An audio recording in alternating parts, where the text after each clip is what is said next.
దేవునికి మహిమ కలుగును గాక. కూడి వచ్చిన అందరికీ వందనాలు.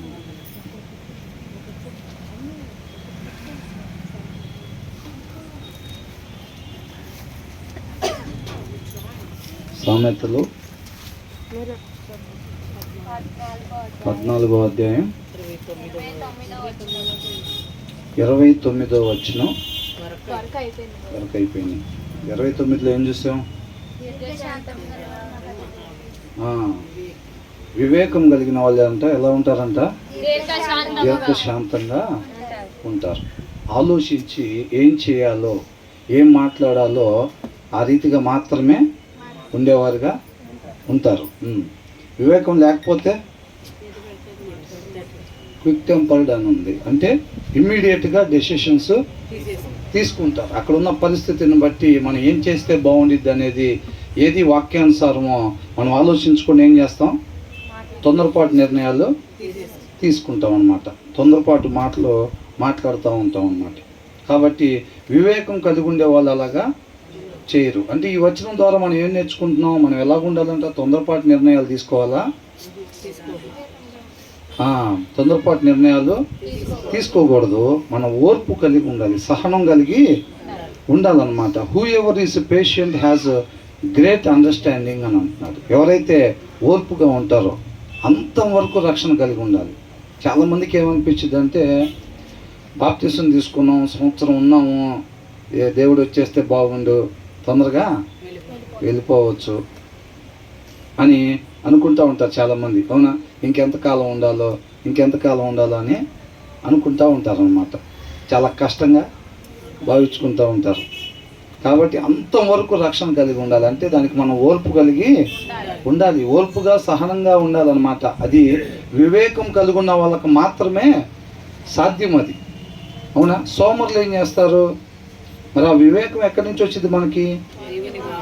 వాక్యం చదువుతుంటే దాంట్లో నుంచి మనకి వివేకము వచ్చింది. ఏం మాట్లాడాలో అది మాత్రమే మనం మాట్లాడేవారుగా ఉంటామో, ఎలా ప్రవర్తించాలో అలాగ మాత్రమే మనం ప్రవర్తించేవారుగా ఉంటాము. అది వివేకం అంటే.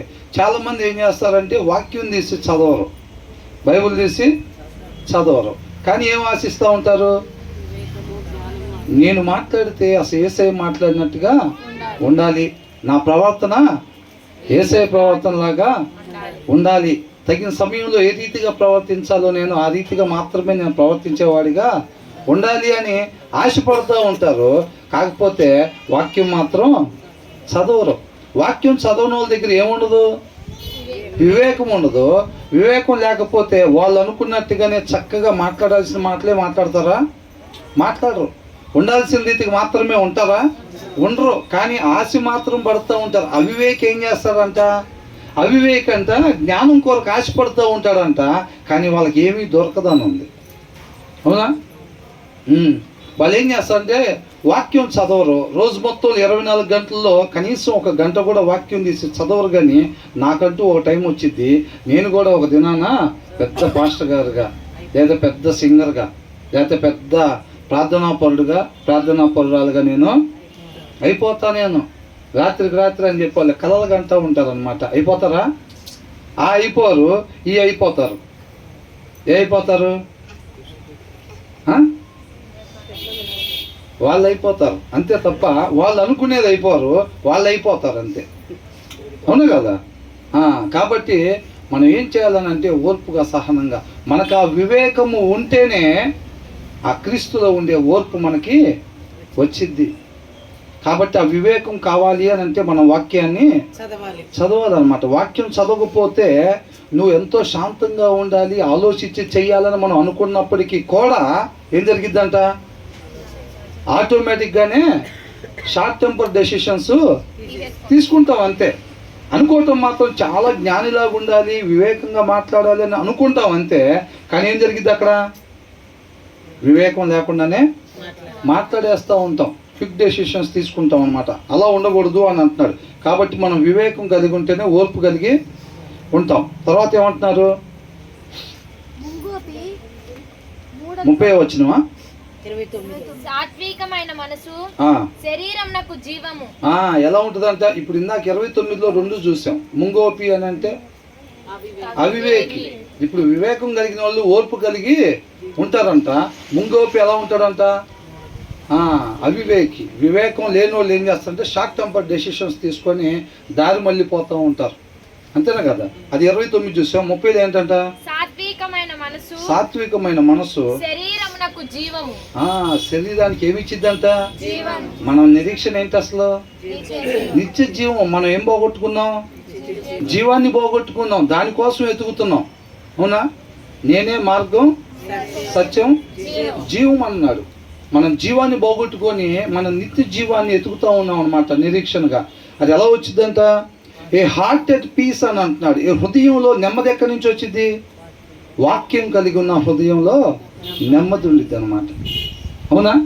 వాక్యం లేని హృదయంలో కలవరం. అవునా కదా? కలవరం ఉండిద్ది అనమాట. నెమ్మది కలిగిన హృదయం అంట ఆ శరీరానికి ఏమి ఇచ్చిద్దంట? జీవాన్ని ఇచ్చిద్ది అనమాట. అర్థమవుతుందండి? అంటే దీన్ని బట్టి మనకి ఏమర్థం అవుతుంది? మనం పోగొట్టుకున్న స్థితి మరలా పొందుకోవాలి. మనం ఏం పోగొట్టుకున్నాం? జీవాన్ని పోగొట్టుకున్నాం. ఆ జీవం మరలా మనం తిరిగి పొందుకోవాలని అంటే మన హృదయం ఎలాగ ఉండాలంట? పుట్టినప్పుడు ఎలాగైతే మోసకరంగా ఉందో అలాగే జాగ్రత్తగా అంత వరకు పెట్టుకోవాలంట. మరేం చేయాలంట? ఏం చేయాలంట? మోసకరమైన హృదయంతో మనం మొదలైంది కదా మన జీవితాలు.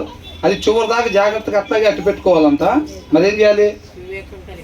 వివేకం కలిగి మనం పోగొట్టుకున్న జీవాన్ని మరలా మనం పొందుకోవాలి అని అంటే ఏ హార్ట్ ఎట్ పీస్. ఆ హృదయంలో సమృద్ధిగా ఎల్లప్పుడూ దేవుని వాక్యం ఉండాలి.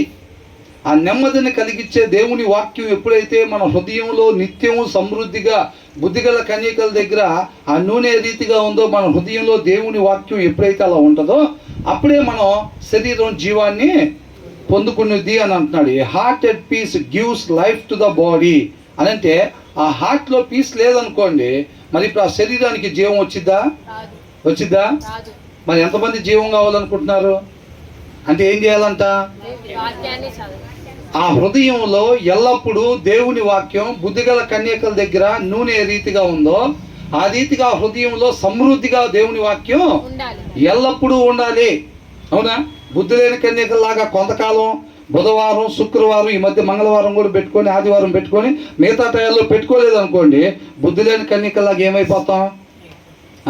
ఇజ్రాయెల్ అరణ్యంలో రాలిపోయినట్టుగా మనం ఏం చేస్తాం? రాలిపోతాం. అర్థమైందండి? చాలామంది భక్తి అంటే ఆ కోటి ఎప్పుడు తగిలించుకుంటారు? మంగళవారం తగిలించుకుంటారు, బుధవారం తగిలించుకుంటారు, శుక్రవారం, ఆదివారాలు తగిలించుకుంటారు. మిగతా టైంలో ఆ కోటి లేకుండానే తిరుగుతూ ఉంటాడు. పెళ్లి కుమారుడు అప్పుడు వస్తే అది అంటున్నారు అనమాట. కాబట్టి మన హృదయంలో ఎల్లప్పుడూ దేవుని వాక్యం ఉండాలి. అలా ఉన్నట్లయితే కనుక ఆ యొక్క శరీరానికి ఏమొచ్చిందంట? జీవము వచ్చింది అని అంటున్నాడు. But envy rots the bones అని అంటున్నాడు. మత్సరం ఏం చేసిద్దంట? ఎముకలకు ఏం చేసిద్దంట? కుళ్ళు. అంటే ఇప్పుడు ఎముకలు లేకపోతే బాడీ ఎలా ఉండిద్ది? బాడీ నిలబడిద్దా? దాంట్లో జీవం ఉండదు. ఆ బాడీ పడిపోయిద్ది అనమాట, నిలబడదు. మత్సరము, అసూయ, కడుపు మంట. ఓపెన్ మీటింగ్లో చెప్పినట్టున్నగా అప్పుడప్పుడు ప్రాక్టీస్ అవుతా ఉంటే మంచిదని బ్రదర్ అట్లాగా సిద్ధపాటు చేస్తున్నారు. ఏంటంట? అసూయ. అవునా? మత్సరము, కడుపు మంట ఏం చేస్తాయి అంట? జీవం లేకుండా చేస్తాయి. ఆ ఎముకలకి ఏమొచ్చిందంట? కుళ్ళు పట్టేటట్టుగా చేస్తాయి అన్నమాట. అంటే మనకు ఒకటి ఏ హార్ట్ ఎట్ పీస్ అని అంటే కొత్తగా జన్మించిన తర్వాత కొత్తగా జన్మించిన శిశువు వలె ఆ నిర్మలమైన వాక్యం అనే పాల వలన ఎప్పుడైతే ఆ వాక్యాన్ని మనం ఒక పాలులాగా తీసుకుంటామో రక్షణలో వృద్ధి చెందుతూ ఉంటాం అన్నమాట. అవునా? మనం పోగొట్టుకున్న జీవాన్ని మరలా మనం పొందుకుంటామంట. కాకపోతే ఎప్పుడైతే ఈ అసూయ, కడుపు మంట, మత్సరం అంటే ఈ ఎప్పుడు అసలు ఈ ఎవరిలో ఉంటాయి?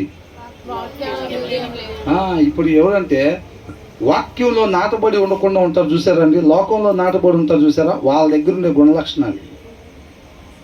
అంటే వాక్యంలో నాటబడి ఉంటే ఇప్పుడు ఏంటంటే ఫస్ట్ నుంచి చదవండి ఒకసారి 30 వచనం. సాత్వికమైన మనసు. సాత్వికం ఎక్కడి నుంచి ఉంటుంది? లోకంలో ఉంటుందా లేకపోతే వాక్యంలో ఉంటుందా? వాక్యంలో వాక్యమై ఉన్న దేవుడికి ఉండే గుణలక్షణం అన్నమాట అది. మనం ఆయనలో నాటబడి ఉంటే, ఆయనతో అంటుకట్టబడి ఉంటే, దేవునితో వాక్యమై ఉన్న దేవునితో బలమైన సహవాసం మనం కలిగి ఉన్నప్పుడు ఆయన గుణలక్షణం అయినది మనకు కూడా వచ్చిద్ది. అప్పుడు మనకి జీవం కలిగిద్ది అని అంటున్నాడు.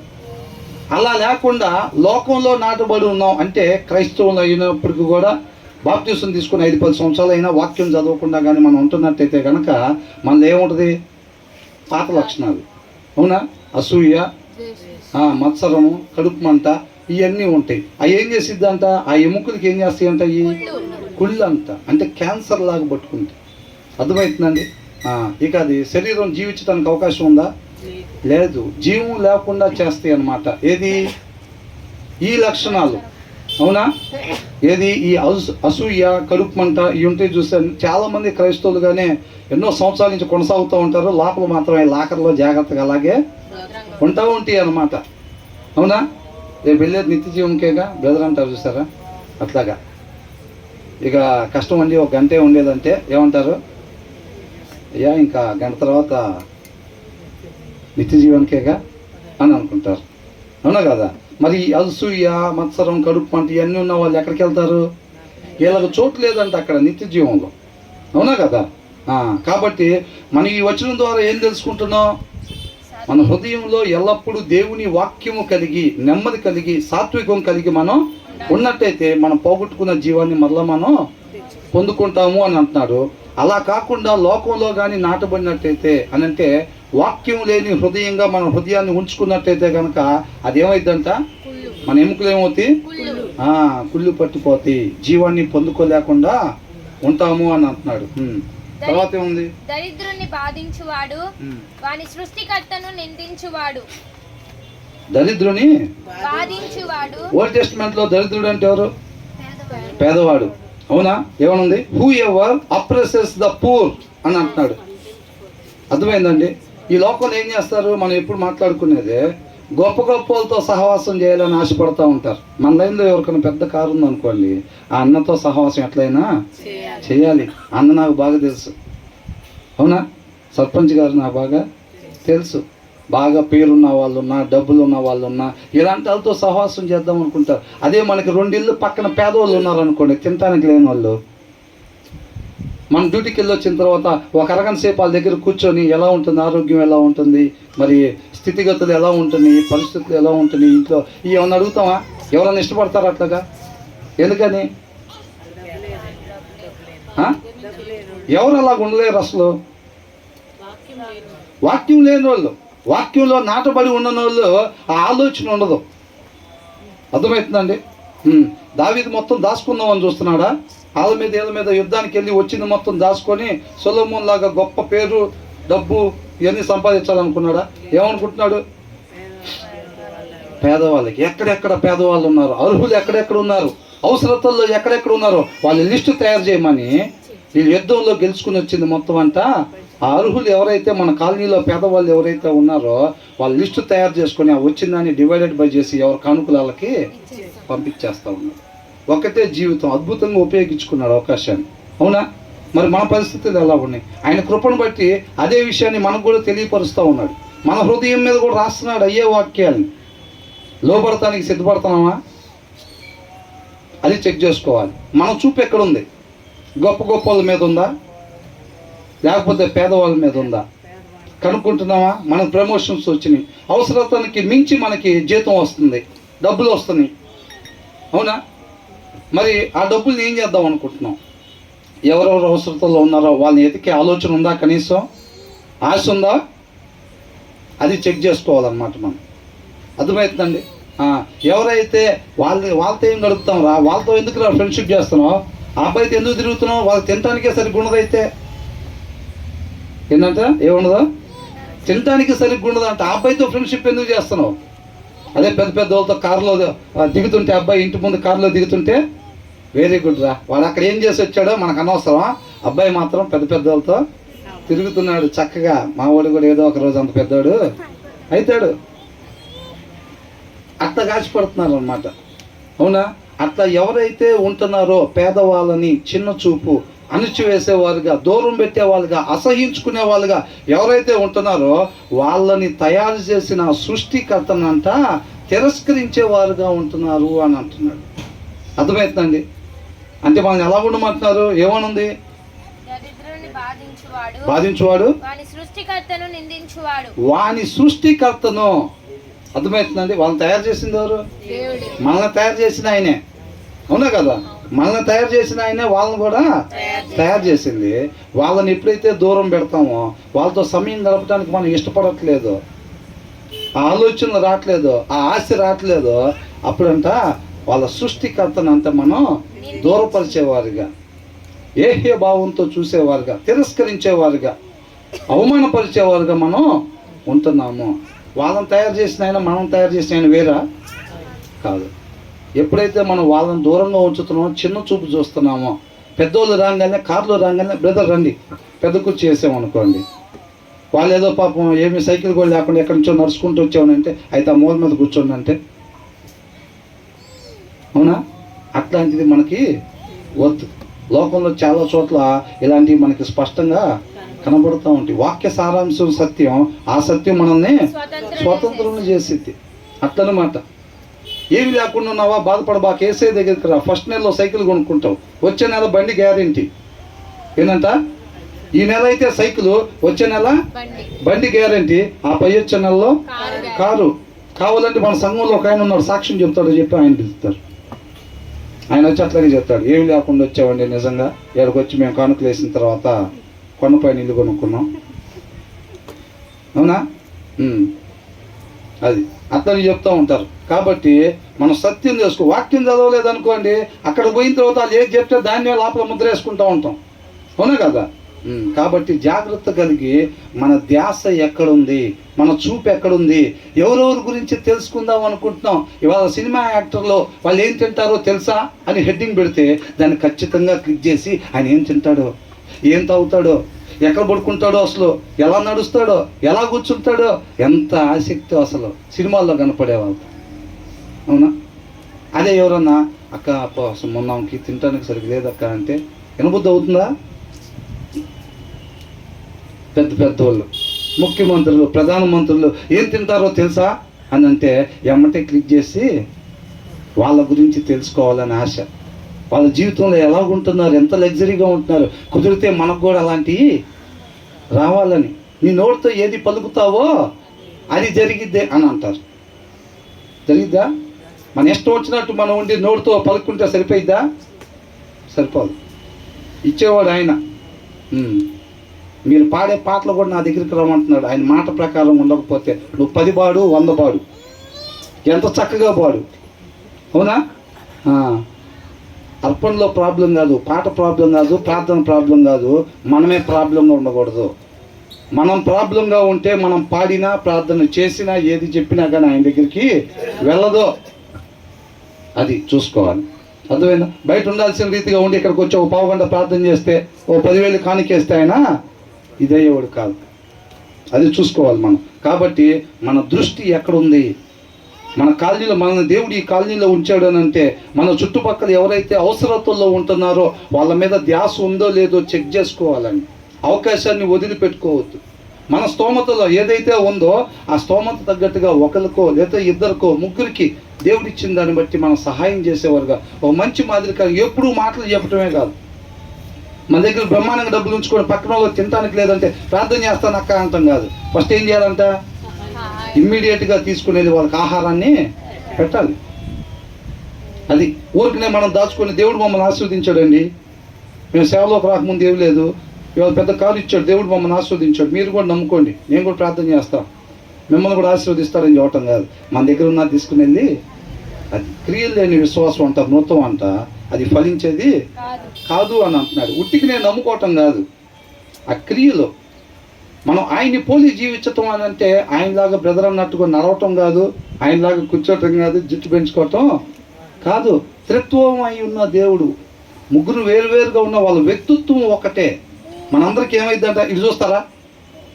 ఇటు చూడండి, ఒక 20 నిమిషాలు ఇటు చూడండి, తర్వాత మీ ఇష్టం. అయితే వాళ్ళ వ్యక్తిత్వం ఒకటే.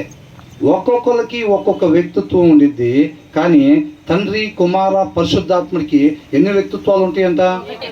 ఒకటే వ్యక్తిత్వం ఉండేది. అదే త్రియేక అంటే. మనం కూడా ఆయన్ని పోలి జీవించటము అని అంటే మన వ్యక్తిత్వం కూడా ఆయన వ్యక్తిత్వం వలె మారిపోవటం. అర్థమవుతుందండి?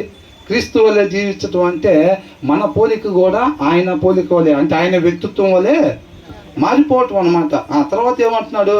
దరిద్రుని బాధించువాడు ఆ, వాని సృష్టికర్తను నిందించువాడు. దరిద్రుని అంట బాధ పెట్టేవాళ్ళు ఎవరంట? సృష్టికర్తను నిందించేవాళ్ళు. తర్వాత బీదను కనికరించువాడు భేదను కనికరించేవాడు ఆయనను గణపరచువాడు. ఆయనను గణపరిచేవాడు. అంటే మనం ఏం చేయాలి? ఆయన అవమానపరచాలా, ఆయన గణపరచాలా? మరి ఆయన గణపరచాలంటే మనం ఏం చేయాలంట? ఆ? ఆయన గణపరచాలంటే ఏం చేయాలి మనం? పేదవాళ్ళ పట్ల కనికరం చూపు. అది ఎక్కడి నుంచి వచ్చింది? దేవునిలో ఉండే గుణ లక్షణాల్లో అదొకటి అన్నమాట. వాక్యంలో నాటబడి ఉంటేనే ఆ పేదవారిలో మనం ఆ దయని చూపించగలుగుతాం. But whoever is kind to the needy, అవసరతలో ఉన్న వాళ్ళపైన ఎవరైతే దయ చూపిస్తారో వాళ్ళు దేవుణ్ణి గణపరిచేవారుగా, కీర్తించేవారుగా, హెచ్చించేవారుగా ఉంటారు. అది అంటే ఈ వచనంలో మనం ఎలా ఉండమంటున్నారు? పేదవాళ్ళను దూరం పెట్టండి, ధనికుల దేవుడు మన దేవుడు. అవునా? కాదు, పేదవాళ్ళ పక్షాన ఆయన ఉంటాడనమాట. కాబట్టి అదే అని అంటున్నాడు, మనం పేదవాళ్ళు అంటే ఎక్కడున్నారో చూసుకోవాలి, బలహీనతలో ఎవరైతే ఉన్నారో చూసుకోవాలి. అవునా? కీర్తనలో కూడా మనం చక్కగా ధ్యానించుకుందాం. అవునా? కీర్తనకారుడు ప్రార్థన ఏంటంట? ఎవరైతే అనగదొక్కబడతా ఉన్నారో, బలహీనతల్లో ఉన్నారో వాళ్ళ తరపు నుండి ప్రభువా అని అంటున్నాడు. అవునా? ఎల్లప్పుడూ నా పట్ల, నా భార్య పట్ల, మా పిల్లలకి తోడుగా ఓ సెక్యూరిటీ గార్డుగా ఉండమని అంటున్నారా? ఎవరైతే బలహీనమైన ప్లేస్లో ఉన్నారో ఆ ప్లేస్లో వాళ్ళ తోడుగా ఉండమని చెప్తా ఉన్నాడు అనమాట. కాబట్టి పేదవారి పట్ల మనం దయ చూపించేవారు కూడా. ఇందాక వచ్చిన వాళ్ళు ఏమని చూసే మనం? మన హృదయంలో ఏం కలిగి ఉండాలంట? సాత్వికంగా ఉండాలి అని అంటున్నాడు. ఆ సాత్వికం మనకి ఎక్కడి నుంచి వచ్చింది? వాక్యమై ఉన్న దేవుణ్ణిలో మనం నాటబడి ఉంటే, వాక్యం బాగా చదువుతా ఉంటే ఆ రీతిగా ఉండాలని ఆశ కలిగి ఆయన ఆశ్రయించేవారుగా ఉంటాం. ఎవరైతే ఆశపడి ఆశ్రయిస్తారో వాళ్ళని తృప్తిపరిచే దేవుడు కదా. ఆ సాత్వికం మనకి ఇస్తాడు అనమాట. ఆ సాత్వికం మనకి ఇచ్చినప్పుడు మనకేమైంది? జీవం కలిగిద్ది, జీవం కలిగిద్ది అనమాట. దాని ముందు వచ్చిన వాళ్ళు ఏమంటున్నాడు? వివేకం కలిగిన వాడు ఎట్లుంటాడంట? దీర్ఘశాంతంగా ఉంటాడు. దీర్ఘశాంతం అంటే అది ఎవరికుండే లక్షణం? అది ఆయన కోపించుటలో అంట ఎలా ఉంటాడు? ఒక మంచి పాటలో కూడా ఉంది, వే మేకర్ సాంగ్ లోన, స్లో టు యాంగర్ అని. అవునా? అంటే టక్కన కోప్పడేవాడికి ఉంటాడా? అలాగా ఉండడు అన్నమాట. అంటే మన 29వ వచనంలో చూసిన ఆ లక్షణం అది ఎక్కడ దొరికిద్ది? దేవుడి దగ్గర దొరికిద్ది. దేవుని యొక్క గుణ లక్షణాల్లో అదొకటి. అవునా? మనల్ని అలాగ ఉండమంటున్నారు, ఓర్పుగా ఉండమంటున్నారు, సాత్వికంగా మనం ఉండమని చెప్తున్నారు. షార్ట్ టెంపర్గా ఉండేవారుగా మనం ఉండకూడదు.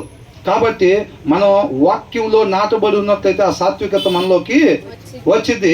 అక్కడి నుంచి తప్ప వేరొక మార్గం అనేది మనకి దొరకదు.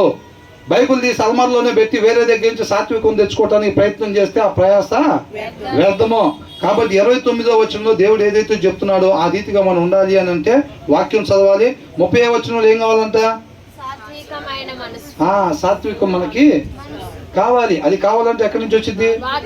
వాక్యం అయిన దేవుడి దగ్గర నుంచే మనకి వచ్చింది. దీనికి కూడా వాక్యాన్ని మనం చక్కగా ధ్యానించాలి. అవునా? ధ్యానించకపోతే 29వ వచనం ప్రకారంగా మనం ఉండలేము, 39వ వచనం ప్రకారంగా మనం ఉండలేము. వాక్యం చదవకపోతే మనం సాత్వికంగా ఉంటామా? ఉండలేము. మన హృదయంలో వాక్యం ఉన్నప్పుడే అదేం చేసిద్దంట? మన శరీరానికి జీవాన్ని తీసుకొచ్చిద్ది. వాక్యం అలమరలో పెట్టి 29వ వచనంలో ప్రభువా ఎలాగ ఉండమంటున్నావో అలాగే నేను ఉండాలి నాయన, 30లో ఎట్లా ఉండమంటున్నావో అలాగే నేను ఉండాలి ప్రభువా, ఇది కాదు, అది పనిచేయదు. అవునా? వాక్యం చదవాలి. వాక్యం చదువుతూ ఉంటే ఆయనలో ఉండే గుణ లక్షణాలు. బాప్తిస్మం తీసుకున్నప్పుడు ఏమైంది? ఆయన వాక్యం ద్వారా కడగటం మొదలు పెడతాడు. అప్పుడు ఏమైంది? అంతకు ముందు ఉన్న మురికి మొత్తం పోతా ఈయనలో ఉండే గుణ లక్షణాలు మనలో డౌన్లోడ్ అవుతూ ఉంటాయి అన్నమాట. క్రొత్తగా జన్మిస్తాం కదా, ఆ వాక్యం ద్వారా ఏం చేస్తూ ఉంటాడు? ఒక పక్కన అది కడుగుతూ ఉండిద్ది, రెండో పక్కన ఏమవుతాయి? ఈయనలో ఉండే గుణ లక్షణాలు మనలో డౌన్లోడ్ చేస్తాయి. ఈ మత్సరం, కుళ్ళు, కుతంత్రాలు, ఈర్ష, కల్మషం, ద్వేషం ఇవన్నీ పోయి ఏమొస్తాయి? ప్రేమ, సంతోషము, సమాధానం, ఇలాంటివన్నీ, కరుణ, జాలి, వాత్సల్యత ఇవన్నీ కూడా మనలో డౌన్లోడ్ అవుతాయి. సౌలు పౌలులాగా మారిపోతాడు. అవును కదా? అదేనమాట. వాక్యంతో కడగబడతా ఉంటే, వాక్యం చదవకుండా వాక్యం అనే షవర్ కింద మనం పోయి స్నానం చేయకపోతే మాత్రం ఆ పాత లక్షణాలే మనలో ఉంటే నీళ్ళలో మునిగి రావచ్చు. ఈ అయ్యగారి దగ్గర ఒకసారి బాప్తీసం, ఆ అయ్యగారి దగ్గర ఒకసారి బాప్తీసం, ఇంకొక అయ్యగారి దగ్గర ఇంకొకసారి బాప్తీసం తీసుకొని వాక్యం చదవకపోతే ఏ అయ్యగారి దగ్గర బాప్తీసం తీసుకున్నా సరే ముందున్న అయ్యగారు లాగానే ఉండేది పరిస్థితి. అయ్యగారుల్లో కాదండి ఉండేది. అక్కడి నుంచి పైనుంచి అయ్యగారు జగ్గులో పోయిపోతే కింద అయ్యగారుల్లో ఏముండదు అక్కడ. అవునండి.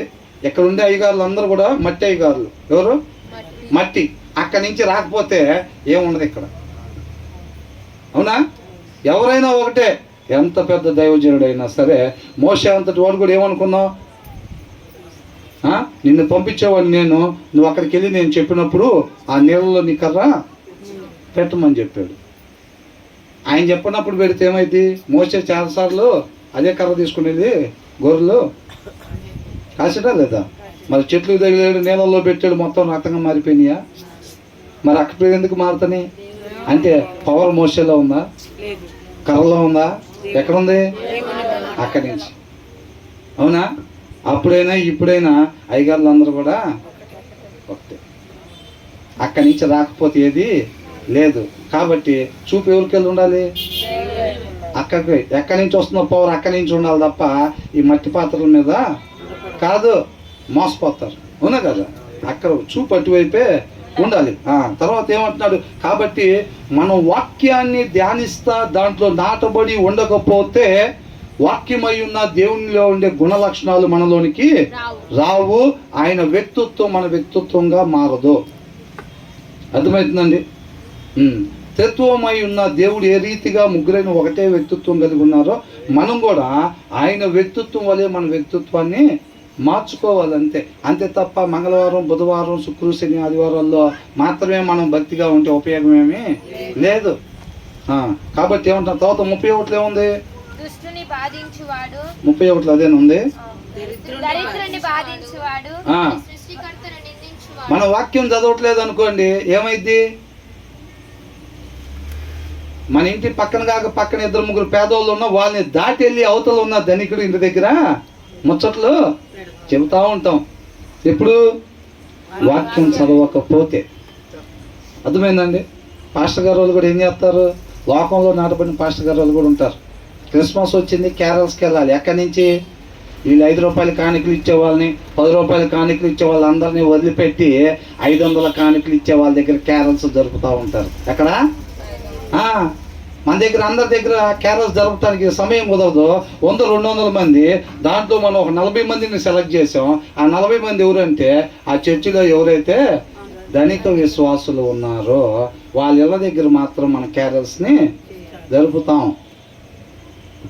వీళ్ళు ఎందుకని జరపరు? ఇంటి పక్కన దాని అవతల ఎందుకు జరపరు? 5-10 రూపాయలు కానుకలు ఇచ్చే వాళ్ళ దగ్గర క్యారల్స్ జరిపే సమయం మనకి లేదు. మనకున్న 30 రోజులే అవకాశం. నవంబర్ 25 నుంచి డిసెంబర్ 25 వరకు, 24 వరకు ఇంకా సమయం ఉంటే 300-200.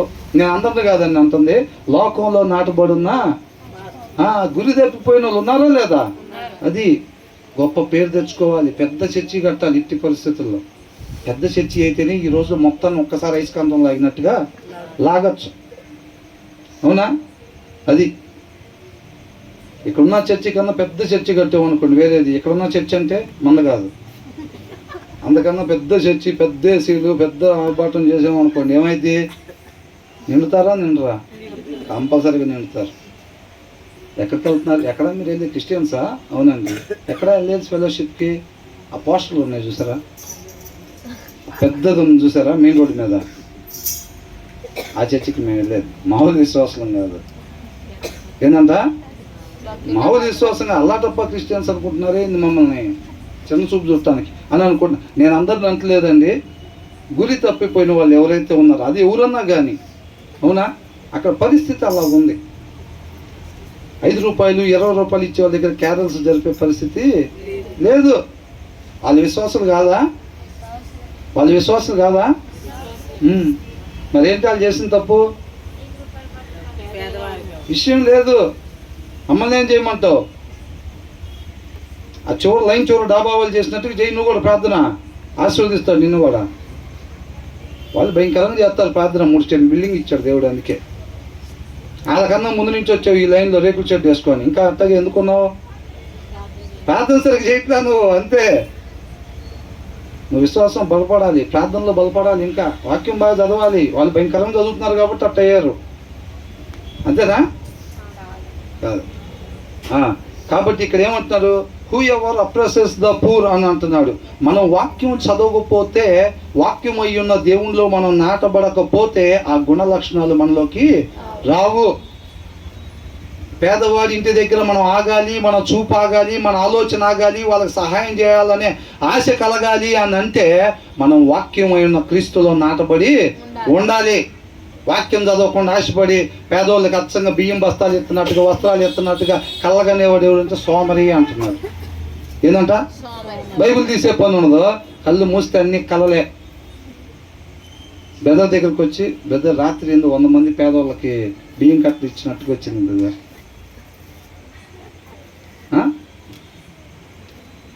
అదే వాక్యంలో నాటబడి ఉన్న, గురి కలిగి ఉన్న దేవుని సేవకుడు అనుకోండి, ఏమంటారు? నాన్న వాక్యం చదువుతున్నావు నువ్వు అని డౌట్ వచ్చింది. ఏంటంట? నీ గుట్టి కళల వరకు వస్తున్నాయి, మిగతా కార్యాలు జరగట్లేదని అంటే వాక్యం సరిగ్గా చదువుతున్నావా లేకపోతే సోమరులాగా ఉంటున్నావా? ఈ కళలేమో చూసుకోవాలి, చెక్ చేయాలని చెప్తాడు.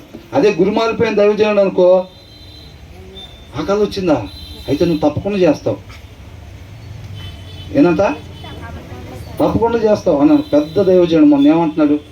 దావీదు ఆశీర్వదించిన దేవుడు, దావీదుకు తోడుగా ఉన్న దేవుడు ఇవాళ నీకు కూడా ఖచ్చితంగా తోడుగా ఉంటాడు అని అంటున్నాడు.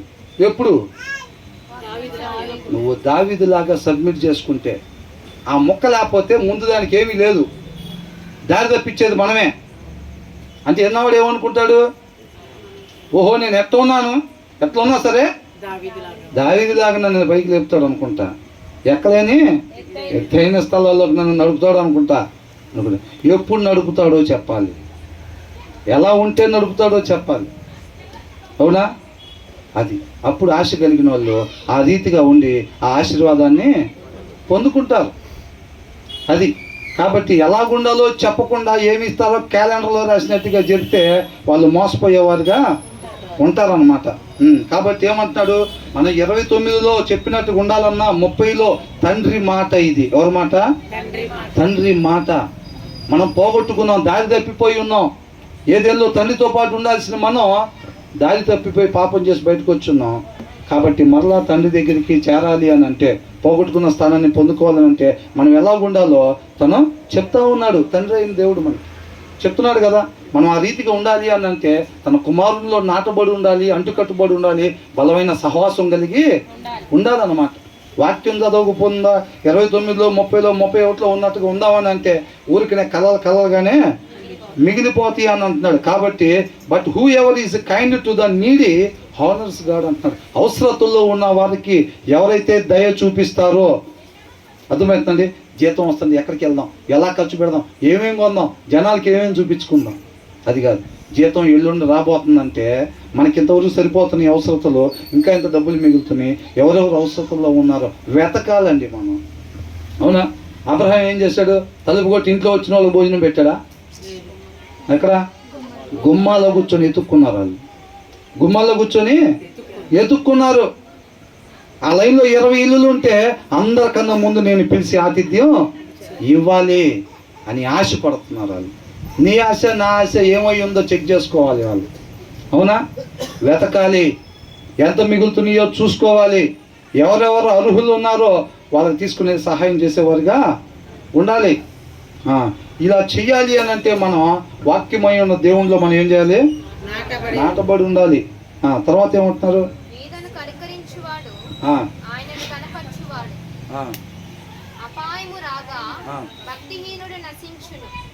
మరణకాలమందు ఆ, నీతిమంతునికి ఆశ్రయము కలదు. 32 ఏమంటున్నాడు? అపాయము రాగా ఆ, భక్తిహీనుడు నశించును. ఎవరంటే నశించేది? భక్తిహీనుడు అంటే ఎవరు? వాక్యాన్ని చదవని వాడు, జస్ట్ పోయి పాటలు మాత్రం పాడేవాళ్ళు, జస్ట్ పోయి ప్రార్థన చేసుకుంటూ ఉంటారు, వాక్యం చదవరు.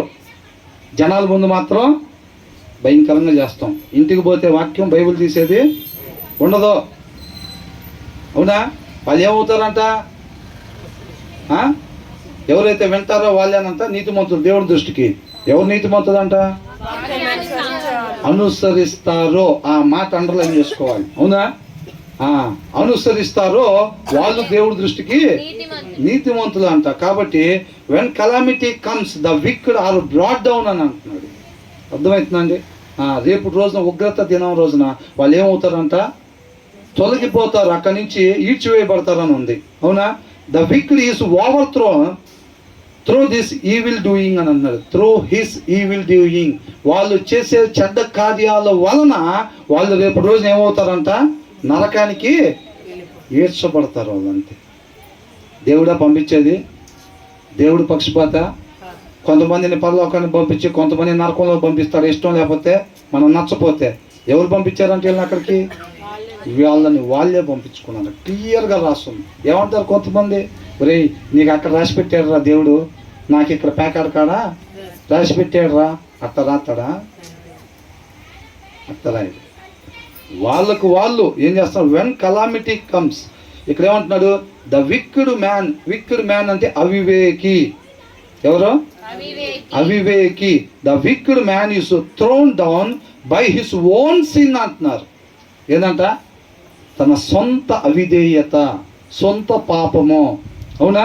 వాళ్ళు చూపించిన అవిధేయత వల్ల వాళ్ళు రేపు రోజునంట నరకానికి త్రోసివేయబడతారంట.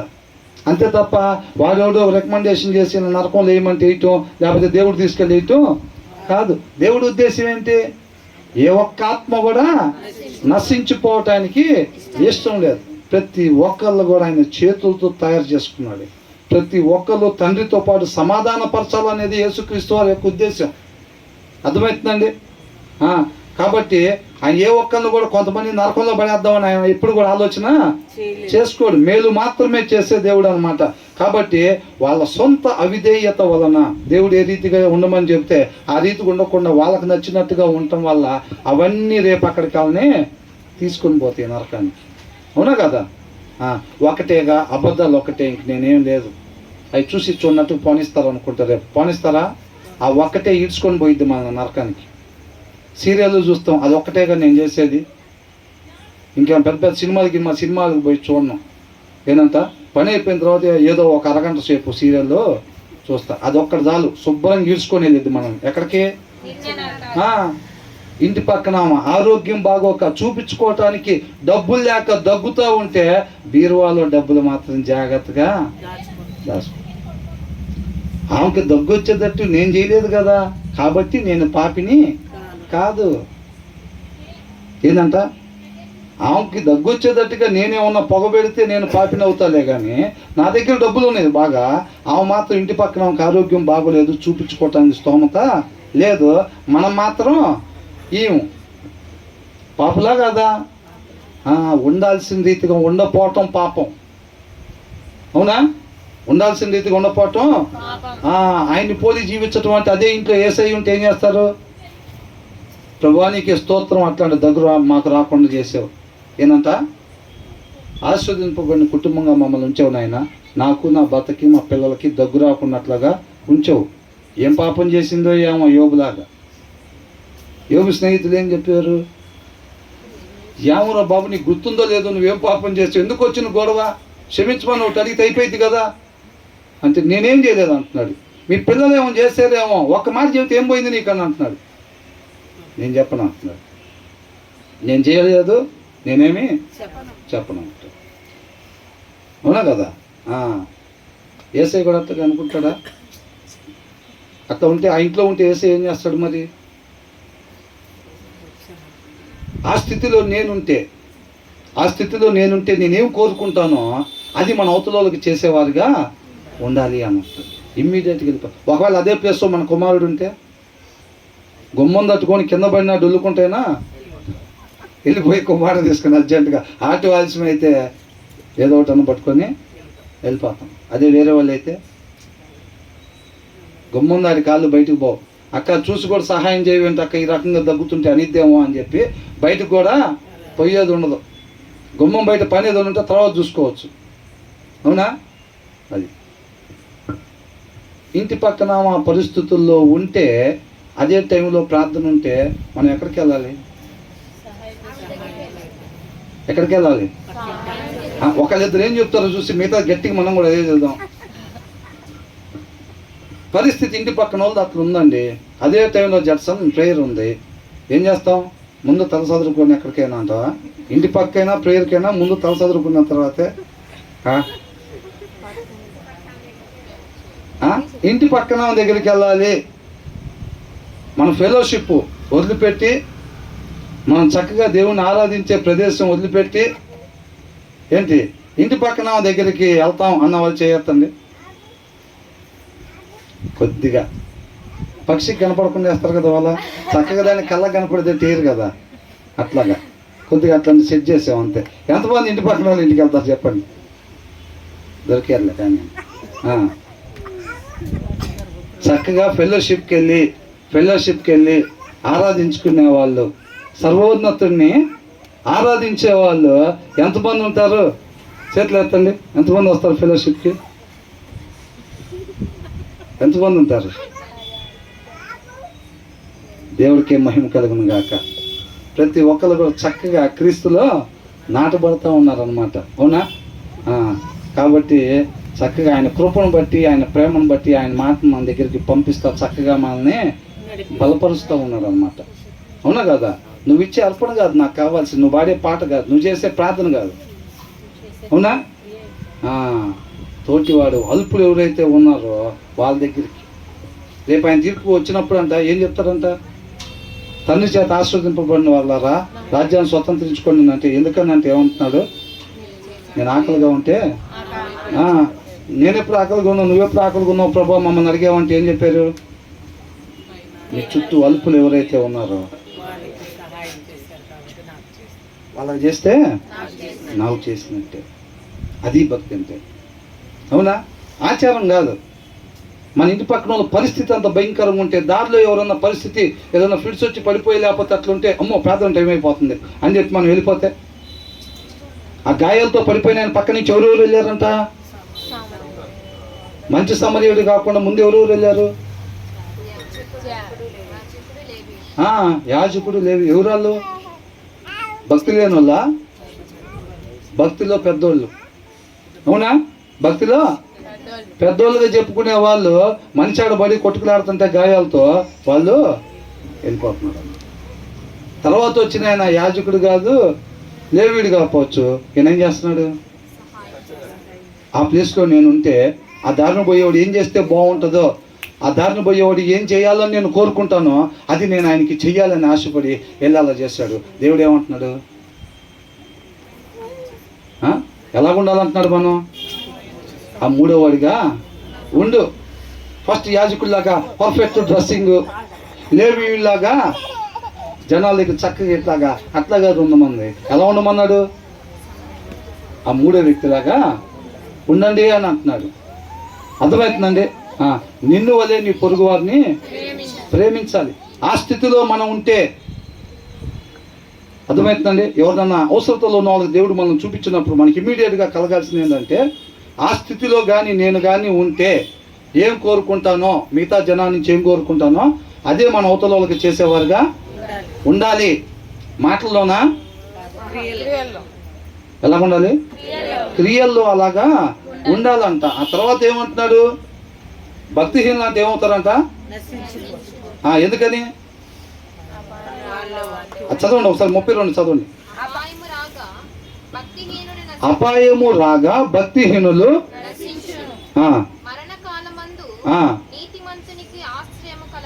మీరు 32 మొదటి నుంచి చదివారా? చదవండి ఒకసారి మళ్ళీ. అపాయము రాగా ఆ, భక్తిహీనుడు నశించును. ఆ, ఎలా నశిస్తాడంట? అపాయము అపాయం రాగానే నశిస్తాడు. ఇక్కడ ఏమనుందంటే బై హిస్ ఓన్ సిన్ అని రాస్తుంది. తన పాపం. రేపు అక్కడ నిలబడిన తర్వాత ఎవరైతే నిత్య నరకాగ్నికి తీర్పు తీర్చబడతారో వాళ్ళందరూ కూడా కేవలం వాళ్ళే ఆ స్థితిని తెచ్చుకున్నారు కేవలం. అర్థమవుతుందండి? కాబట్టి తర్వాత ఏమనంటున్నాడు? మరణకాలమందు నీతిమంతునికి ఆశ్రయము కలదు. ఆశ్రయము కలదు అంటే మరణం వాళ్ళని మింగేసిద్దా? ఏమైందంట? ఆశ్రయంగా ఉంటాడు. ఎవరు? మన ఆశ్రయ దుర్గం, మన రక్షకుడు, మన రాజు. ఎలా ఉంటాడంట? ఆశ్రయంగా ఉంటాడు. మరణం మనం ఏమైనా చేసిద్దా? ఏమీ చేయలేదు. మరణాన్ని మనం ఏం చేస్తాం? జయించేవారిగా ఉంటాం అన్నమాట. అర్థమవుతుందా? ఎప్పుడు అల్మర్లో బైబిల్ వారాలు రోజులు ఉంచితేనా? మరి ఎప్పుడంటే ఇక్కడ భక్తిహీనుడు ఏమైపోతాడంట? నశించిపోతాడు. భక్తిహీనుడు అంటే ఎవరు? వాక్యం చదవని వాళ్ళు. క్రైస్తవులు అయి ఉండొచ్చు, వాళ్ళు బాప్టిజం తీసుకొని 10 సంవత్సరాలు అయి ఉండొచ్చు కాక, పాటలు బాగా పాడొచ్చు, ప్రార్థన కూడా బ్రహ్మాండంగా చేయొచ్చు కాక, అవునా? ఆభరణాలు తీసేసి ఉండొచ్చు కాక, వస్త్రాలు తెల్లటి వేయొచ్చు కాక. ఆయనలో నాటబడి లేకపోతే వాళ్ళ పేరేంటంట? భక్తిహీనులు. అవునా? వాళ్ళు ఎక్కడైనా ఉండొచ్చు. పొద్దున్న ఇస్తే సాయంత్రం దాకా ఫెలోషిప్లో కూడా ఉండొచ్చు. అనుసరించకపోతే, ఆయన మాటను అనుసరించకపోతే, అవునా కదా? ఫస్ట్ ఆదామా పోయింది. ఏం చెప్పచ్చు? ఇసుకరేణులాగా అవుతారంట. తర్వాత ఫస్ట్ మేమే. అది ఎక్కడికి బాధ పేరు అనుకున్నారా? వాళ్ళు తప్పు చేయగల, అవిధేయత చేయగల ఏం చేశాడు? వెళ్ళిపోండి ఇక్కడి నుంచి బయటకు అన్నారా లేదా? అది అయి ఉండొచ్చు పుట్టి క్రైస్తవులంగా. ఒకవేళ నాన్నగారు పాస్టర్గా, తాతగారు బిషప్ గారుగా చేసి ఉండొచ్చు కాక, అనుసరించకపోతే లేదు భక్తిహీనులమే. అలా భక్తిహీనులు ఉంటే ఏమైపోతారంట? నశించిపోతారు. మరణకాలమందు నీతిమంతునికి ఆశ్రయము కలదు. ఆశ్రయం కావాలని ఎవరు అనుకుంటున్నారు? మరణంలో పడిపోకుండా మనం ఆశ్రయ దుర్గం మనకు కావాలని ఎవరెవరు అనుకుంటున్నారు? తొందరగా అమెజాన్ లాగా కరెక్ట్గా 3 సెకండ్లే టైం, 3 సెకండ్లే ఉంది. తర్వాత యాజ్ ఇట్ ఈస్గా తీసుకోబాక, ఎగ్జామ్ కంపేర్ చేసుకో అంతే. అవునా? కరెక్ట్గా 3 సెకండ్లే సమయం ఇచ్చి ఆశ్రయ దుర్గం ఎంతమందికి కావాలి? మరణం మింగేయకుండా ఎంతమందికి కావాలి? మరి అలాగా అది కావాలి అంటే ఏం చేయాలంటే ఎలా ఉండాలంటే మనం నీతిమంతులుగా ఉండాలి. క్యాలెండర్ మీద ఏం రాస్తారు? నీతిమంతులుగా అనేది తీసేసి మరణకాలం ముందు ఆయన నీకు ఆశ్రయదుర్గంగా ఉంటాడంతే. చదువు పొద్దున్న లేచి వస్తారు, మధ్యాహ్నం భోజనం టైం వస్తుంది, రాత్రి భోజనం టైంలో ఒకసారి క్యాలెండర్లో రాసింది చదువు చాలంటారు. ఎగ్జామ్కి ముందు ఒకసారి, ఎగ్జామ్ తర్వాత కుదిరితే వాగ్దానం కార్డు జోబులో పెట్టుకుని ఎగ్జామ్కి వెళ్తారు. అవునా? ఏమైంది? మొత్తం పోయిన సబ్జెక్టులు. ఎవరో ఇచ్చింది వాగ్దానం కార్డు? నా పాస్టర్ గారా? ఆయన సరిగ్గా వాక్యం చదవకుండా ప్రార్థన చేయకుండా ఈ కార్డులు మనకి ఇచ్చాడా? అందుకేరా మనం అన్ని సబ్జెక్టులు తప్పాము. ఏంటంట? ఈసారి మాత్రం నెంబర్ 1 వాగ్దాన కార్డు ఇచ్చిన ఆ సార్ మాత్రం కరెక్ట్ కాదు. అవునా? అది నీతిమంతులుగా ఉంటే అనండి. ఇప్పుడు వాగ్దాన కార్డు తీయంగానే నీతిమంతులుగా ఉంటే గనక మరణకాలం ముందు మనకు ఆశ్రయ దుర్గం వచ్చేట. అప్పు ఇది అందరికీ కాదు. ఇది ఏంటంట? అందరికీ కాదు. వాగ్దాన కార్డు మనకు వచ్చినా అక్కడ కండిషన్ ఉంది. ఏంటంటే అది నీతిమంతుడిగా ఉంటేనే రా బాబు. కార్డు మనకు వచ్చింది కరెక్టే, మన నీతిమంతుడిగా ఉంటేనే ఇది అప్లికబుల్ అయింది, లేకపోతే లేదు. అవునా కదా? అది ఎస్బీఐ వాళ్ళు అయితే ఇంత డిస్కౌంట్ అని ఇస్తారు కదా. ఏదైనా కొనాలని అంటే క్రెడిట్ కార్డు ద్వారా, ఈ క్రెడిట్ కార్డు ద్వారా అయితే ఇంత డిస్కౌంట్ అని ఇస్తారు కదా. మనం వేరే క్రెడిట్ కార్డు నెంబర్ ఎన్నిసార్లు కొడితే వచ్చింది ఆఫర్ మనకి? ఎన్నిసార్లు కొట్టినా రాదు. నీతిమంతులుగా లేకుండా ఎన్నిసార్లు ఆ వాగ్దాన కార్డుని చదివినా, దానికి అక్కడ పెట్టి దండాలు పెట్టినా, సాష్టాంగ పడి వెళ్ళాడినా ఏమీ రాదు. నీతిమంతులుగా మనం ఉన్నట్టయితే గనక ఏమైందంట? మరణకాలం ముందు మనకి ఆశ్రయ దుర్గం. ఆ రోజున అవిధేయత చూపించి ఎప్పుడైతే మనం పాపం చేసి మరణాన్ని తెచ్చుకున్నామో ఆ మరణాన్ని జయించిన వారిగా మనం ఉంటాము. ఎప్పుడు? నీతిమంతునిగా ఉన్నట్టయితే గనక. నీతిమంతుడు అంటే ఎవరు? వాక్యాన్ని చదివి దాన్ని అనుసరించే వాళ్ళు ఎవరైతే ఉన్నారో వాళ్ళు మరణాన్ని జయించేవారుగా ఉంటారు. ఒక 5 నిమిషాలు ఎక్కువైనా సరే తప్పదండి, ఒక 3 వచనాలు ఉన్నాయి. అవునా? ఎందుకంటే దీన్ని మళ్ళీ ఆపి మళ్ళీ 3 వచనాలు మళ్ళీ ఇంకొక రోజు పెట్టుకునే దానికన్నా. తర్వాత ఏమంటున్నారు? తెలివి గల వాని హృదయం నందు జ్ఞానము సుఖ నివాసము చేయును. జ్ఞానం ఏం చేసిద్దంట? సుఖ నివాసము చేయును. ఎవరి దగ్గర పడితే వాళ్ళ దగ్గర జ్ఞానం ఉంటుందంట కమ్మగా. ఎవరి దగ్గర ఉండిద్దంట? తెలివి గల వాని హృదయం. వివేకము, wisdom reposes in the heart of the discerning అని అంటున్నాడు. వివేకము కలిగిన వారి హృదయంలో అంట ఏం చేసిద్దంట? జ్ఞానం సుఖ నిద్ర చేసిద్దంట. ఏం చేసిద్దంట? సుఖ నిద్ర చేసిద్ది. అంటే వాక్యం చదివి ఆ వివేకాన్ని పొందుకోకుండా ఉండే సోమరులు ఉంటారు చూసారు, ఆత్మీయ సోమరులు. ఎవరు? పగలు డ్యూటీ చేస్తారు, రాత్రి ఓటీ చేస్తారు, వాక్యం మాత్రం చదవరు. ఎవరంట? ఆత్మీయ సోమరులు. పగలపూట డ్యూటీ చేస్తారు, రాత్రిపూట ఓటీ చేసినంత మాత్రాన వాళ్ళు చురుకైన వాళ్ళు కాదు. ఆత్మీయత. 1 గంట సేపు కూర్చొని వాక్యం చదవండి, అబ్బో ఇప్పుడు గంట మనం ఆడ కూర్చుంటాం, సోమరి. 1 గంట సేపు కూర్చొని వాక్యం చదవాలంటే సోమరి. 20 నిమిషాలు మోకాలు వేయాలంటే మన వల్ల అవదు. పొద్దు నుంచి సాయంత్రం 5 గంటలకు నుంచొని డ్యూటీ చేయాలంటే చేస్తాం. ఏంటంట? కంపెనీలో పోయి పొద్దున్న 9 కాడికి వెళ్ళి సాయంత్రం 5 దాకా నుంచొని డ్యూటీ చేయాలంటే చేస్తాం. కుదిరితే ఇంకో 3 గంటలు ఓటీ కూడా చేస్తాం నుంచోనే. 1 గంట సేపు కూర్చొని వాక్యం చదువు నిత్య జీవం ఇస్తామంటే కుదరదండి. మా పాస్టర్ గారు చదువుకొని వస్తాడు, మీకు లేరా పాస్టర్ గారు? మరి నువ్వు చదివేది ఏంది? నువ్వు చదివేది ఏంది? వాక్యం చదవాల్సింది పాస్టర్ గారు కదా. మరి ప్రార్థన పాస్టమ్ గారు ఉంటారుగా. మనందరి కోసం పాస్టమ్ గారిని ఇచ్చారుగా. స్నాక్స్ కోసం వాళ్ళ పిల్లల్ని ఇచ్చుంటారుగా. మనం చదివేది ఏంది? వాక్యం. మనం చేసేది ఏంది? ప్రార్థన. అవునా కదా? మన కోసం ఎన్నుకోలేదా వాళ్ళని దేవుడు? మరి మన ప్రమోషన్ కోసం, పెళ్ళిళ్ళ కోసం, ఉద్యోగాల కోసం, వీటి కోసమే కదా వాళ్ళని ఎన్నుకుంది. నువ్వు నేను లిస్టు రాసిస్తే డిమార్ట్లో తీసుకెళ్ళి వాళ్ళకి ఇస్తే వాళ్ళు ఏం చేస్తారు? వాళ్ళు ఉపవాసం ఉండి ప్రార్థన చేస్తూ ఉంటారు మన పిల్లల పెళ్ళిళ్ళ కోసమను, ప్రమోషన్ కోసం. నువ్వు నేను కమ్మగా తిని ముచ్చట్లు చెప్పుకుంటే టైం టు టైం సరిపోయిద్ది. అవునా? అదేనా ఉంది? ఇక్కడ ఏమంటున్నాడు? విజ్డమ్ రిపోసెస్. ఏం కావాలంట? దేవుని జ్ఞానం. బైబిల్ మాత్రం అలమరలోనే ఉండాలి, నువ్వు మాత్రం రావద్దు ఇటు. అదే గదిలో అటు ఇటు తిరుగుతూ ఉంటారు, లేక నీ కూరన్నం వేసుకుంటారు, ముక్కలు వేసుకుంటారు, అదే గదిలో కూర్చొని తింటారు, దాన్ని మాత్రం తీసేది ఉండదు. ఏసన్న గారు అంటారంట, ఏంటి సీసాకు ప్రార్థన చేసి ఇచ్చారంట అయ్యగారు, సీసా గదిలో కట్టారంట. వాళ్ళ భర్త అనంగానే ఓయ్ అని సీసా ఉంది బయటికి పోదాను ముందు, బయటికి పోతే సంగతి తెలిసిద్ది అంటే సీసా ఉందని ఆగిపోయిందంట. అవునా? మరి అదే గదిలో ఉండి అటు ఇటు మొక్కలు వేసుకొని తింటాం అని ఈ 2 ముక్కలు వేసుకుంటే వద్దులేవే చాలండి వేసుకో వాళ్ళు. ఆయన కూడా నువ్వు కూడా వేసుకోవట్లేదు 2 ముక్కలు అంటారు. అది మాత్రం అక్కడే ఉంటుంది.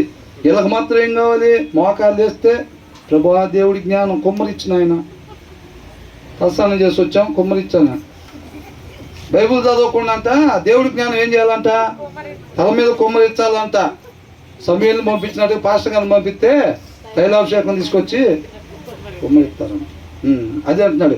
ఇదంతా జ్ఞానం ఎక్కడ పడితే అక్కడ ఉండేది కాదంట. జ్ఞానం ఎక్కడ ఉండదంట? వివేకము కలిగిన వారి హృదయంలో సుఖనిద్ర చేసిద్దంట. అర్థమవుతుందా? ఎంతమంది అలా హృదయంలో, మన హృదయాల్లో జ్ఞానం నిద్ర చేయాలనుకుంటున్నారు? గుళ్ళల్లో కాదు నిద్ర, కాంపౌండ్ వాళ్ళలో. ఏందంట? ఎక్కడంట నిద్ర? ఎక్కడి నుంచి 950 కిలోమీటర్లు పోయి కాంపౌండ్ వాళ్ళలో పడుకొని వస్తారు. వచ్చేసి ఉండదు పుణ్యం వెనకాల, ఇంజిన్ వెనకాల పెట్టుబడి వచ్చినట్టుగా పుణ్యం అంట వెనకాల వచ్చిద్దంట. కాంపౌండ్ వాళ్ళ లోపల పడుకొని వస్తే వచ్చిద్దా? ఏమి రాదు. ఆచారం అంటుకొని అడ్రస్ లేకుండా పోతాం. ఏమైంది? ఆచారం అంటుకొని అడ్రస్ లేకుండా పోతాం. మనం పోయేది కాక పిల్లల్ని ఎత్తుకొని పోతాం ఆడకి. అవునా కదా? పిల్లల్ని తీసుకుపోయి మీరు కూడా ఆ మూల మీద పడుకొని రా అంటాం వాళ్ళని కూడా.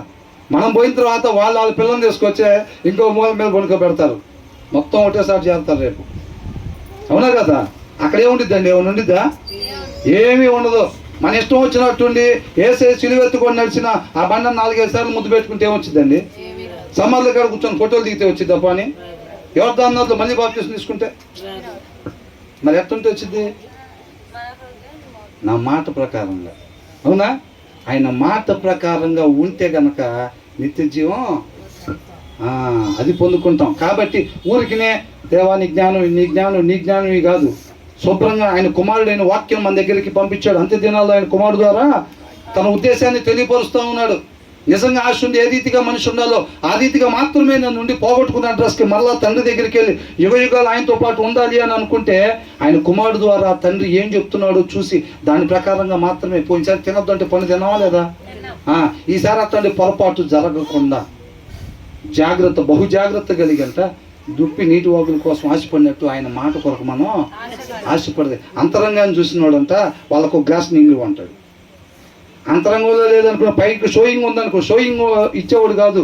నిజంగా దప్పికొన్న తత్వం ఎక్కడ ఉండాలంట? అంతరంగంలో నిజంగా ఆయన మాట కొరకు అలా దప్పికొని ఉంటే తృప్తిపరిచే దేవుడు అన్నమాట. అవునా?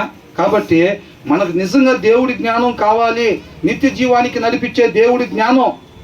దేవుడి జ్ఞానం లేకుండా నిత్య జీవానికి వెళ్తామా? వెళ్ళలేము. అక్కడికి వెళ్ళే బస్సు అదే. కొన్ని చోట్ల అంటారు 222 బస్సు అండి, అది ఎక్కిరా మా ఊరు అంటారు. అవునా? నిత్య జీవాన్ని తీసుకెళ్ళే బస్సు ఏదంట? దేవుని జ్ఞానం. అవునా? వాక్యం చదివినప్పుడు వివేకం పొందుకుంటాం. ఏం మాట్లాడాలి, ఎలాగ మాత్రమే మనం చూడాలి, ఎలాగ మాత్రమే మనం ప్రవర్తించాలి అనేది ఆ వివేకం ఉంటుంది. ఆ వివేకం ఉండే వాళ్ళ దగ్గర అంతా ఆ జ్ఞానం సుఖ నిద్ర చేసిందంట. ఆ జ్ఞానం నిత్య జీవానికి మనల్ని తీసుకునేది. ఆ జ్ఞానం లేకుండా నిత్య జీవానికి మనం వెళ్ళలేము. కాబట్టి మనం వెళ్ళాలి అంటే మనం ఎలా ఉండాలి? ఆ జ్ఞానం అంతా వివేకం కలిగిన వాళ్ళ దగ్గరే ఉండిద్ది అంట. వివేకం లేకపోతే జ్ఞానం మన దగ్గర ఉండిద్దా? మరి జ్ఞానం మనకు కావాలని అంటే మనం ఎలా ఉండాలి? వివేకవంతుల్లాగా ఉండాలి. వివేకవంతుల్లాగా ఉండాలంటే అది ఎక్కడి నుంచి వచ్చింది? వాక్యం చదివితే వచ్చింది. పాస్టర్ గారి నుంచి నేను చెబితే అది కాదు. అవునా? యాకోబుకు 150 మంది కుమారులు అనగానే వాక్యం చదివిపోతే అవునా 150 మంది అసలు. అవునా? వాక్యం చదివితే ఎంతమంది తెలిసిద్ది? అవునా కదా? వాక్యం చదవకపోతే పాస్టర్ గారు ఏది చెబితే అదే. ఇంకా బెరియా సంఘం లాగా కాకుండా ఎట్లా ఉంటాం ఇంకా? అవునా? కాబట్టి తర్వాత ఏమంటున్నాడు? And even among fools. ఇక్కడ ఏమంటున్నాడు? Wisdom is not found among fools అని అంటున్నాడు. ఫూల్స్ అంటే ఎవరు? ఫూల్స్ అని అంటే అవివేకి, మూర్ఖులు, భక్తిహీనులు. అర్థమవుతుందండి? వీళ్ళందరూ ఎవరు అని అంటే హృదయంలో వాక్యం పెట్టుకోకుండా ఉండేవాళ్ళు. బాల్యం నుంచి హృదయం మోసకరమైంది కాబట్టి ఆ మోసకరమైన దాంట్లో నుంచి వచ్చేవి ఇవన్నీ కూడా అన్నమాట. అర్థమవుతుందా? వివేకం కలిగి ఉంటే ఆ వివేకి దగ్గరికి జ్ఞానం వచ్చి శిఖనివాసం చేసిద్దంట. వివేకం లేకపోతే వాళ్ళ దగ్గర మూర్ఖత్వం ఉండిద్ది అని రాసి పెట్టింది. అర్థమైందండి? Wisdom is not found. ఆ జ్ఞానం అంతా వాళ్ళ దగ్గర కనపడదంట. ఎవరి దగ్గర? అమాంగ్ ఫూల్స్ అని అంటున్నాడు. మూర్ఖుల దగ్గర ఆ జ్ఞానం ఉండదు. వాక్యం చదవని వాళ్ళు అందరూ ఎవరంట? మూర్ఖులు. మళ్ళీ ఒకసారి చెప్పాలి, వాక్యం చదవని వాళ్ళు ఎవరు? వాక్యం చదవని వాళ్ళు ఎవరు? మూర్ఖులు. ఇది వినపడతా ఉండాలి. ఆ చదువుదాంలే రేపు అంటుందో మీ బట్టలకి ఒళ్ళంతా వాక్యం రేపు చదువుదాంలే అనుకోగానే మూర్ఖులు మూర్ఖులు మూర్ఖులు అని వినపడతా ఉండాలి. అవునా? సరే, మూర్ఖులుగా ఉంటే చాలా పోతాయి అంట. 31లో ఉన్నట్టు ఉండలేము, 30లో ఉన్నట్టు ఉండలేము, 29వ వచనంలో ఉన్నట్టు కూడా ఉండలేము. అటన్నిటికీ కారణం ఇదే. కాబట్టి దీంట్లో బాగా మనం నాటబడి ఉండాలి, బలమైన సహవాసం కలిగి ఉండాలన్నమాట. అది అని అంటున్నాడు. జ్ఞానం అంటే మూర్ఖుల దగ్గర ఉండదంట. అవివేకి దగ్గర జ్ఞానము ఉండదు. వివేకి దగ్గర ఆ జ్ఞానం అంటే ఏం చేసిద్దంట? సుఖ నివాసం చేసిద్దంట. అర్థమవుతుందా? మన దగ్గర జ్ఞానం ఉండాలా వద్దా? ఉండాలంటే మనం ఎలా ఉండాలి? వివేకవంతుల్లాగా ఉండాలి. ఆ వివేకం రావాలి అని అంటే అది వాక్యంలో ఉండిద్ది. ఆ తర్వాత ఏమంటున్నాడు? భక్తిహీనుల అంతరంగంలోనున్నది బయలుపడును. అదే అది 33లో అదే. నీతి జనముల ఘనతకెక్కుటకు కారణము ఏంటంటే రైచియస్నెస్ ఎగ్జాల్ట్స్ ఎ నేషన్ అంటున్నాడు. నేషన్ అంటే ప్రజలు, ఈ భూమి మీద ఉండే మనిషి. అర్థమవుతుందండి? నేషన్ అని అంటే ప్రజలు. రైచియస్నెస్ నీతిగా ఉండటము, నీతిమంతునిగా నీతిమంతురాలుగా ఉండటము అంటే వాక్యాన్ని అనుసరిస్తా ఎవరైతే ఉంటారో ఎగ్జాల్ట్స్ ఏ నేషన్, వాళ్ళు ఉన్నతమైన స్థితికి ఉండాల్సిన స్థితిలో. ఉండాల్సింది ఎక్కడ? మనిషి, ప్రతి మనిషి తండ్రితో పాటు ఉండాలి. ప్రతి మనిషి తండ్రితో పాటు ఉండాలి. మనం పాపం చేసి తండ్రి దగ్గర నుంచి దూరం అయిపోయి దారి తప్పిపోయిన కుమారుల వల్లే మనం ఉన్నాం. తండ్రితో పాటు సమాధాన పరచడానికి ఆయన కుమారుడు అయి ఉన్న యేసుక్రీస్తు వారు వచ్చారు. మరి ఇప్పుడు ఎగ్జాల్టేషన్ మనం ఉండాల్సిన ప్లేస్లో మనం ఉండాలి అని అంటే తండ్రితో పాటు ప్రతి మనిషి ఎక్కడ ఉన్నాడు ఇటు చూడాలండి. ప్రతి మనిషి ఎక్కడ ఉండాలంట? తండ్రితో పాటు ఉండాలి. ప్రతి మనిషి కూడా తండ్రితో పాటు ఉండాలి. మనిషి ఉండాల్సిన స్థానం ఏంటంట? మనిషి ఉండాల్సిన స్థానం ఏంటంట? నరకమా? తండ్రితో పాటు ఉండాలి. ప్రతి మనిషి ఉండాల్సిన ప్లేస్ అది. ఆ ప్లేస్కి వెళ్ళాలి అని అంటే ఏం చేయాలంట? నీతిమంతుడుగా ఉన్నట్లయితే అది ఉన్నతమైన స్థితికి, ఉండాల్సిన స్థితిలోనికి మనల్ని తీసుకుని వెళ్ళిద్ది. తండ్రి దగ్గరికి మనం వెళ్ళాలి అని అంటే మనం నీతిమంతులుగా జీవించాల్సిందే. అప్పుడప్పుడు అట్లా, అప్పుడప్పుడు ఇట్లాగా కాదు. నీతిమంతులుగా మాత్రమే ఎవరైతే ఉంటారో వాళ్ళు తండ్రి దగ్గరికి చేర్చబడతారు, ఆయనతో పాటు యుగయుగాలు ఉంటారన్నమాట. నీతిమంతులు ఎలాగవుతారు? నీతిమంతులు ఎలాగవుతారు? వాక్యాన్ని చదవాలి. బాగా చదువుతుంటే దాని ప్రకారంగా ఒక మనిషి ఏ రీతిగా ఉండాలో అది దాంట్లో తెలియపరచబడతా ఉండిద్ది అనమాట. నేను ఆ రీతిగా మాత్రమే ఉండాలని ఆశ కలిగిద్ది. అది మన వల్ల కాదని మనం ఒప్పుకొని ఆయన్ని ఆశ్రయించే వారిగా మనం ఉంటాము. నిజంగా ఆశపడినప్పుడు ఆయన తృప్తిపరిచి ఆయన మాట ప్రకారంగా మాత్రమే మనం ఉండేటట్టుగా నడిపిస్తాడు. అవునా? మన ఆలోచనలకి మన తలంపులకి కావలి ఉండేది ఏంటంట? దేవుని వాక్యం, రెండంచులు కలిగిన ఖడ్గం అన్నమాట. వాక్యమైన దేవుడి వలన మాత్రమే సాధ్యం మన నీతిమంతులుగా ఉండటం. అవునా? మనం నీతిమంతులుగా ఉంటేనే ఉండాల్సిన ప్లేస్లో తండ్రి దగ్గర మనం ఉండేవారుగా ఉంటాము. తర్వాత ఏమనుంది? పాపము ప్రజలకు అవమానము తెచ్చును. పాపం చేస్తే, పాపము అంటే ఉండకూడని రీతిగా ఉంటే ఒక మనిషి ఎలా ఉండాలంట? సృష్టికర్త మాట ప్రకారంగా మాత్రమే ఉండాలి సృష్టి. అవునా కదా? సృష్టికర్త మాట ప్రకారంగా మాత్రమే ఉండాలి సృష్టి. మనిషి సృష్టికర్త. మనిషి సృష్టికర్త ఎవరు? సర్వోన్నతుడైన దేవుడు. ఆయన మాట వాక్యం. అవునా? కాబట్టి ఆయన మాట ప్రకారంగా మాత్రమే, వాక్య ప్రకారంగా మాత్రమే మనం ఉండాలి. అలా ఉన్నట్టయితేనే మనం ఆయనతో పాటు తండ్రితో పాటు యుగయుగాలు ఉంటాము. ఆయన మాట ప్రకారంగా ఉండకపోతే ఏమవుతాం? పాపం చేసినట్టుగా అవుతాము. ఏమైంది? రేపు అవమానము వచ్చింది. రేపు తీర్పు దినాన ఏమెదురైద్దంట? ఏమెదురైద్దంట? అవమానం ఎదురైద్ది. ఉండొచ్చు స్టార్టింగ్ నుంచి ఎండింగ్ దాకా. యెహోవా దొరికే సమయంలోనే ఆయన్ని వెతకాలి. చక్కగా చర్చిలో పోయి నిద్రపోతే ఏమైందండి? వచ్చేసి ఉంటుందా పుణ్యం? ఇంటి దగ్గర ఉన్నా, చర్చిలో ఉన్నా, ఎక్కడున్నా ఒకటే నిద్రపోతే.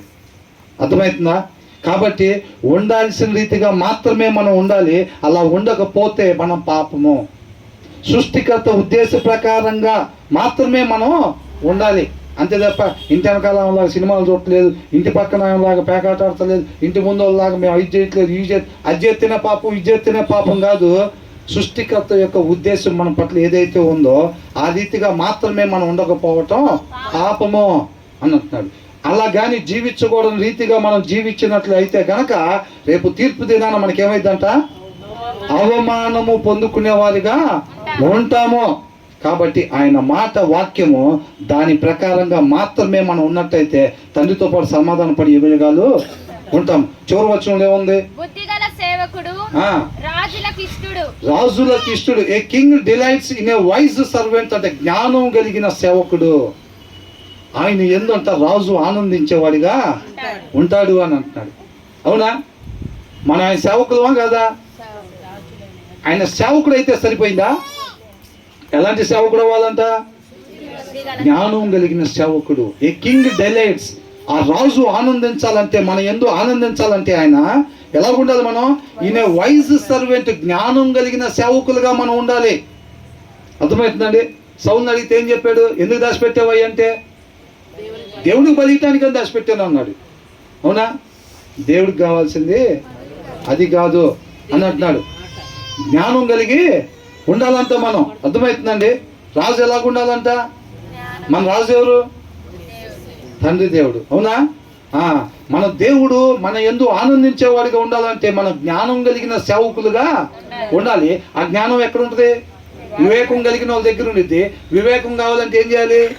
వాక్యాన్ని చదవాలి బాగా. వాక్యాన్ని చదివితే వివేకం కలిగి ఉంటామో, వివేకం కలిగి ఉన్న వాళ్ళ దగ్గర ఆ జ్ఞానం ఉండిద్ది. ఆ జ్ఞానం కలిగి నడుచుకునే సేవకుడి యందు ఆ రాజు ఆనందించేవాడిగా ఉంటాడనమాట. మన సృష్టికర్త మనం జ్ఞానం కలిగి నడుచుకోవటం వలన ఆయన ఆనందించేవాడిగా ఉంటాడు. జ్ఞానం కలిగి ఉండేటప్పుడు ఏంటంటే ఉండాల్సిన రీతిగా మాత్రమే మనం ఉంటాము. రేపు ఆయనతో పాటు యుగ యుగాలు ఉంటాం. ఏ ఆత్మ కూడా నశించిపోకుండా ఉంటుంటే ఆయనకి ఎంత ఆనందం అండి, అవునా? ఒక ఆత్మ రక్షణ పొందుకుంటే ఆయన ఎంత ఆనందించేవాడు ఉంటాడు, అవునా కదా? కాబట్టి అలా ఉండాలి. మనం సేవకులుగా ఉంటాం కాదు, జ్ఞానం కలిగిన సేవకులుగా ఉన్నట్టయితే మన సృష్టికర్త మన పట్ల ఆనందించేవాడిగా ఉంటాడు. బట్ ఏ షేమ్ఫుల్ సర్వెంట్ అంటే జ్ఞానం లేనివాడు. ఏంటంట? సర్వెంటే ఆయన. సర్వెంటే ఆయన దగ్గర ఏం లేదు, జ్ఞానం లేదు. క్రైస్తవుడే ఏం లేదు, రక్షణ లేదు, క్రీస్తుని పోలి నడుచుకోవట్లేదు, సత్యం లేదు ఆయనలో. ఈయన సర్వెంటే, ఆయన సర్వెంటే, ఈయన దగ్గర ఏముంది, జ్ఞానం ఉంది. కాబట్టి ఈయన పట్ల సృష్టికర్త ఆనందించేవాడిగా ఉన్నాడు. ఆయన కూడా సర్వెంటే, కాబట్టి ఆయన దగ్గర సత్యం లేదు, జ్ఞానం లేదు. జ్ఞానం లేకపోతే ఏమైందంట, రేపు రోజున ఆయన ఉగ్రతని పొందుకునేవాడుగా ఉంటాడనమాట. జ్ఞానం కలిగి ఉండే సేవకుడి పట్ల దేవుడు ఆనందించేవాడిగా, అవునా? తండ్రి దగ్గరికి చేరుకుంటే అది ఆనందించేవాడిగా ఉంటాడనమాట.